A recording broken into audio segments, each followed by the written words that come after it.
Hello everypony, and welcome to a very special My Little Pony What Works. Today is the 5-year anniversary of my foray into reviewing My Little Pony Friendship is Magic, and I want to celebrate by looking back at my YouTube career and talk about my personal favorite reviews and videos. Now, if you haven't seen it, check out the Watchful Ponies Top 10 Voice of Reason videos I've done on my channel. And while I like the list, it has some videos I would not consider as my personal favorites. My list includes other videos I worked on that are pony related, but not on my channel. Now, just a heads up, there are no top 10 lists, no react videos, nor any of my analysis anarchy work on this list. This is going to be straight up reviews and analysis videos. Now, that said, here are my personal top 10 favorite My Little Pony reviews I worked on. Number 10. Equestria Girls, A Balanced Perspective. This review for a while I had to struggle with. It wasn't a matter of having things to say on the movie, there was plenty to say.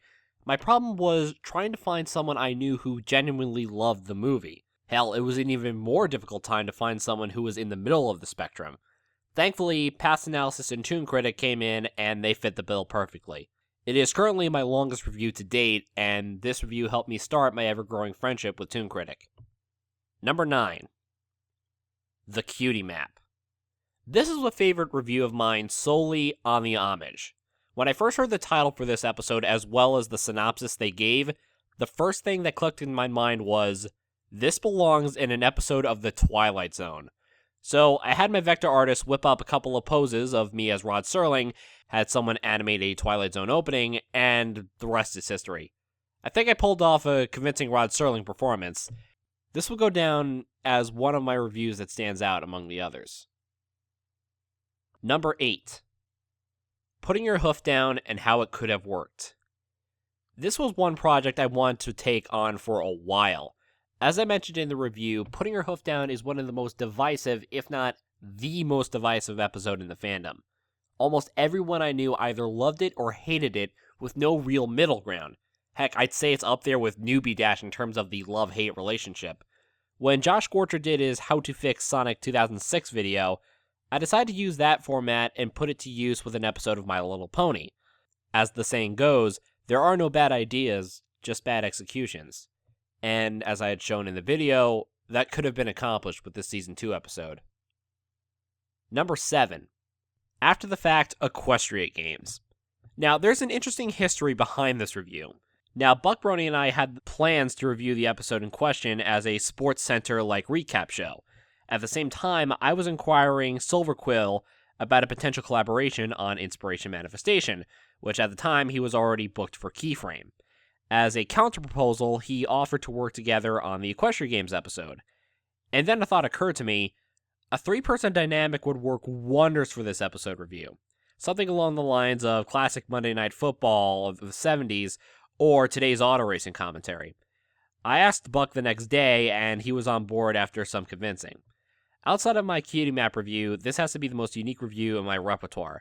Everything in this review clicked, from the sports references to Bobby165324's graphics for the review. ANY put it best when he said, and I'm quoting here, "You guys just reinvented what you can do with a review. In a completely unrelated note, I quit, that's it, there's nothing left to do review-wise." Number 6. My Little Pony Microseries number 4 and Criticism Editorial. Or as I'm now calling it, my response to Lily Pete 3 years earlier. Now, the only reason I'm calling it that is one recent commenter mentioned this on my video, and I asked permission to read it out loud for said video. Nearly 3 years later, we get Lily Pete making a video on how Stranger Than Fanfiction stuck, despite it being Voice of Reason's new favorite episode, and saying that you shouldn't bother sharing opinions if they're not as well thought out as others. I didn't like that video for a number of reasons. Firstly, Lily seemed to be acting all authoritarian about what counts as a quibble and what doesn't. She called out analysts like Silver Quill, Josh Scorcher, and even Voice of Reason himself for complaining about the main six's behavior in Mysterious Mare-to-Well, labeling all their complaints as she listed as quibble, while saying that her complaints towards episodes like Do Princesses Dream of Magic Sheep were valid because of the subject matter. She also said that if she proclaimed that Gauntlet of Fire was great because of the themes explored, while someone else thought it was great because of the character Ember, those two opinions did not deserve to be respected equally because they didn't focus on topics that were, quote, as important as each other. I urge you readers not to use Lily's advice and make your own opinions based on whatever you want, and try to respect and understand the opinions of others. When it comes down to entertainment, there are no laws that say what you have to focus on when critiquing something. What's important to one person may not be as important to someone else.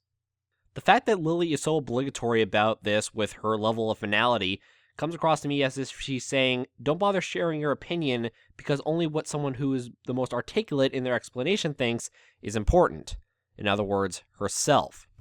I mean, you have to remember that the target demographic is children who usually don't go into so much detail on why they like or don't like certain things, and they may base their opinions on small details rather than complex themes like Lily does.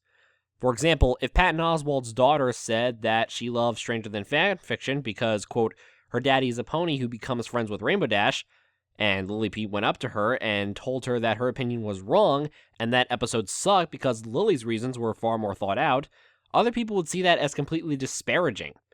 So, remember, share your opinions openly and respect others, especially those you disagree with, and talk to each other about them so you can understand each other better. If you go to Lily Pete's Basebreaker video after this, please don't feel that you have to use her advice as she tells you, regardless of how right she might think she is. Use Voice of Reason's advice from this video, and don't be afraid of expressing your individuality.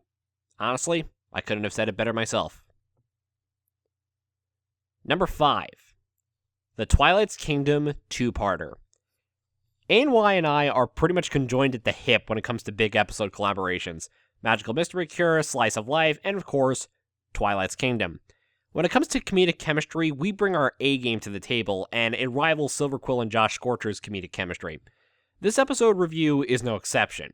However, what brings it to the forefront of this list is its meaning among the reviewing community. The end of the Rift saga. The Rift was such an accident. Digibro coined the term, and we just rolled with it. It's so cool to see how this part of the community thrived in the days of Season 3 and 4. The first part of the review was all comedy and review. The second part was analysis and seriousness. Part 2 of the Twilight's Kingdom review is one I hope the fandom will remember me by. I was happy with how we finished the saga, and I would not change a thing. Number 4. Friends Forever, number 7. Now for something serious, to my funniest solo review. If people hadn't figured it out, I love the art of comedy. My favorite movie of all time is a comedy, Young Frankenstein. And I appreciate it when someone understands how much effort goes into making something comedic. Jeremy Whitley and Tony Fleeks created a beautiful comic talking about the art of comedy and learning to laugh at yourself. In addition, I really showed my inner Linkara with the cutaway gags and showing my love of the MLP comics. If you want to understand why I love comedy so much, check out this review. Number 3. Slice of Life. Oh look, ANY and I talk about another important episode. Episode 100. This is my second proudest work I did on my own channel. As I mentioned before, ANY and I always tackle the important stuff when it comes to MLP. To this day, I think this was the most important. I don't think anyone at the time imagined the show reaching episode 100. We needed to emphasize that this episode is not worthy of a normal play-by-play review with snarky commentary. It was a celebration, and it needed to be pointed out. Once again, I say unironically, thanks, M.A. Larson. Number 2. Camaraderie-is-Supernatural. I mentioned plenty of times parody is my favorite subgenre within comedy. If someone can find something funny in any form of media, turn the subject on its head, and include everyone in on the joke, I appreciate what they do. Camaraderie-is-Supernatural understood that. They loved the show, and even though it was an April Fool's joke for another show the team abridged, the jokes were inclusive. They got me interested in the show. That's why instead of singing Winter Wrap-Up for my 3,000 subscriber special, I wanted to personally thank the Sonic F team for introducing me to this amazing show. Now, before we get to number 1, here are some honorable mentions. After the Fact, To Princess's Dream of Magic Sheep. I had a lot of fun with Silver Quill on this one, using the dreamscape to our advantage. The big reason it's not on my favorites list is a lot of stuff got cut for time purposes, and we already had plenty of content to work with. Also, if you haven't seen my supplement article on my problems with Luna as a character, there's a link in the description to my DeviantArt journal discussing more on the topic.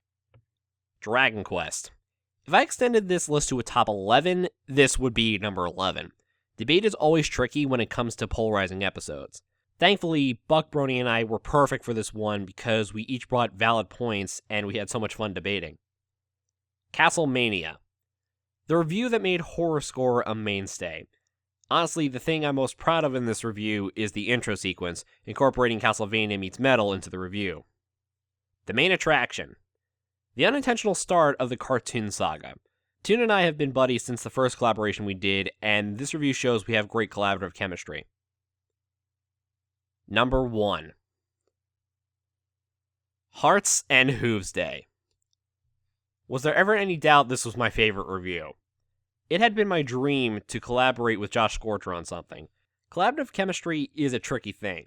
Josh mentioned this during the Comedy Through Critique panel at BronyCon 2015. There are 3 types of roles you can play when working with someone. The over-the-top personality, the straight man, and meeting somewhere in the middle. Josh and I met right in the middle. Our chemistry riffing on this episode is beyond perfect. The shots we pulled off during the opening chase were, honestly, the highlight of the review. I, along with Josh, are glad the BronyCon security were such good sports. And as a final note, I'm so sorry, Josh, that my OCs were so temperamental. I had 2 OC artists at the time, and I'm sorry the poses were so jumpy. So what do you guys think is my best work? Leave your thoughts in the comments below. I'm the Voice of Reason, and I'll see you next time.